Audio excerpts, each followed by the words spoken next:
एक चरित्र है राजा भोज का। पृथ्वी के एक ऐसे राजा हुए, राजा भोज। एक माता अहिल्या बाई होलकर और दूसरे राजा भोज। ये दो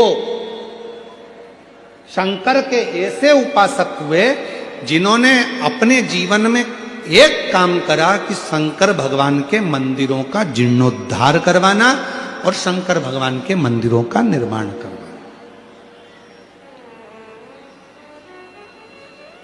मां अहिल्याबाई होलकर जी ने भी शिव मंदिरों के बहुत निर्माण करवाए, बहुत।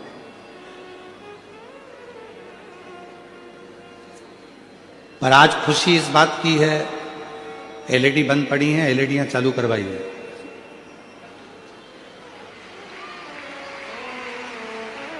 बीच वाले पंडाल की एलईडियां बंद हैं।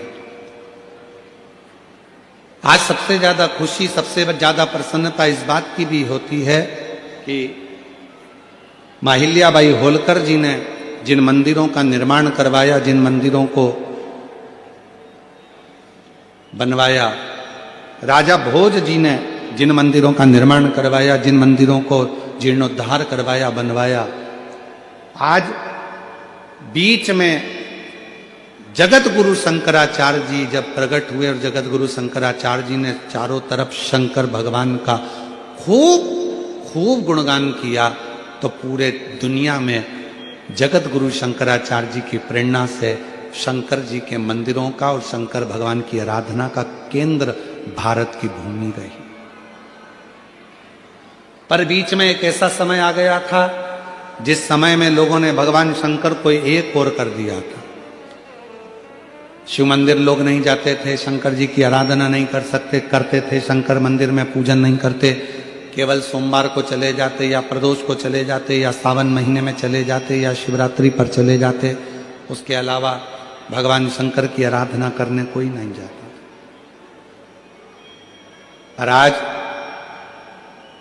जो मां अहिल्याबाई होलकर ने जो मंदिर बनवाए, जो राजा भोज जी ने मंदिर बनवाए, जो जगत गुरु शंकराचार्य जी ने अपना पथ निश्चित करा, आज देखकर बड़ी खुशी होती है कि पूरे भारत की मेरी जीजियां, मेरे जीजा, मेरी बेटियां, बेटे और मेरे बुजुर्ग माँ बाप आज जिन शंकर जी के मंदिर में लोग ताला लगाकर रखते थे, आज शंकर जी के मंदिर में अपार भीड़ पड़ी हुई है। अपार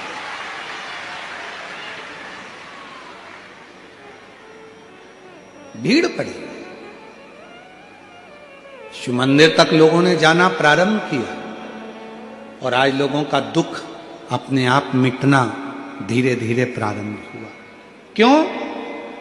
अगर मौका मिले तो गीता प्रेस गोरखपुर की शिव महापुराण लेकर आना और अपने घर में बैठकर पढ़ना।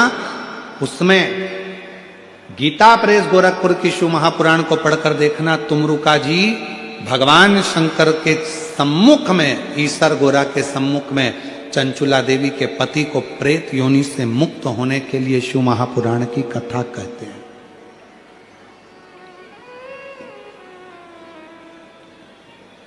और जब शिव महापुराण की पोथी पूरी होती है, शिव महापुराण की कथा जब पूरी होती है, तो भगवान शंकर भगवान ने तुमरुका जी से कहा कि मांगो, इस कथा के विराम पर मैं आपको दक्षिणा क्या दूं? क्या दक्षिणा दूं मैं आपको? शिव पुराण विराम हुई है, इसकी दक्षिणा मैं आपको क्या दूं? तब तुमरुका जी ने कहा, बाबा बस एक वर दे दो। जब कलयुग बढ़े, घोर कलयुग जब बढ़ता चले जाए, चारों तरफ कोई ना कोई तन से दुखी होगा, कोई मन से दुखी होगा, कोई धन से दुखी होगा, कोई बीमारी से, इतनी बीमारियां कलयुग में बढ़ती चली जाएगी, इतनी बीमारियां बढ़ती चली जाएगी। किसी का लीवर, किसी की किडनी, किसी का थायराइड, कोई सोराइसिस, कोई हार्ट, कोई नेत्र, कोई ना कोई बीमारी घरों में घिरती चली जाएगी जैसे जैसे कलयुग बढ़ेगा। जैसे जैसे कलयुग बढ़ेगा, लोगों के पास धन तो बढ़ेगा पर उम्र कम होती चली जाएगी। क्यों? क्योंकि बीमारियां घिरती चली जाएगी। किसी को नहीं मालूम पड़ेगा कि जवान से जवान व्यक्ति भी अपने प्राणों को छोड़कर जाने लगेंगे। तब बाबा जब चारों तरफ कलयुग अपना पांव पसारे और बीमारियां लोगों को घेरने लगे, दुख लोगों को घेरने लगे, तकलीफें लोगों को घेरने लगे, तब मेरे बाबा अगर संसार का कोई मनुष्य शिव महापुराण की कथा में बैठकर कथा श्रवण करना प्रारंभ कर दे तो उसकी सारी दुख, बीमारी, तकलीफ, कष्ट दूर कर देना। बस ये वर तुमरुका जी कह रहे हैं भगवान शंकर से कि मुझे केवल दक्षिणा में ये वर दे दीजिए, जो शिव महापुराण की कथा को जिस भाव से, जिस हृदय से श्रवण करता है बाबा, उसकी वो मनोकामना आप पूर्ण कर